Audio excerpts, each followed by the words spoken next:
Welcome and thanks for joining us here at Bull Rush. What we're attempting to do is define what Ozark cuisine is. And we're doing this because my family has a lot of history, especially in the St. Genevieve region, which is just a little bit outside of the Ozarks. But we've had a family cabin down in the Mark Twain National Forest since the 30s.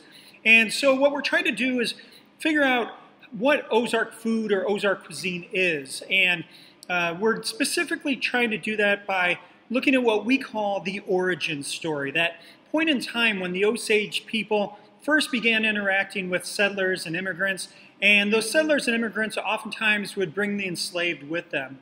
That point in time when those three distinct cultures come together and bring their own traditions, their own customs, their own technologies around food and celebration, and they share it. And so those three groups together are able to define how we look at Ozark food today after many, many years of evolution of those thoughts and ideas. So that's what we're going to be doing tonight, and everything we do is based on research. It's all first-hand documents. We look at letters and journals, not textbooks, and also archaeologic dig information.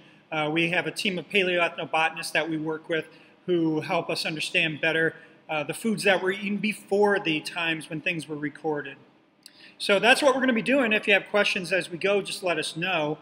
Your first course tonight is really a celebration of the end of summer, and I know we're in winter, but these are the things that any of the savvy people in the Ozarks would have of course done. They would have cured and pickled and dehydrated things so that they would have food throughout the winter.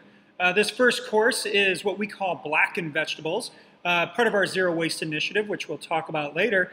And here it's a number of root vegetables that we do a process to, sort of like black garlic. It's a long, slow cooking process that really caramelizes the natural sugars in each of the vegetables. We turn that into a puree at the bottom. That's going to be the really interesting kind of funky fermented flavor that you get. There's also a number of root vegetables that are directly pickled. So the one that you'll see straight in the center of the dish is the pickled beet. We also have sour corn. Sour corn is similar to sauerkraut except with corn. It's another old-timey technique, way to give some acid to a dish. And here we're serving it tonight with a rye quick bread. The rye has fennel seed in it and just something to balance out all that sour. So again, thank you so much for coming tonight, and we look forward to hearing your feedback with this new winter menu. Sit back, enjoy, and let us know if there's anything else we can do to help.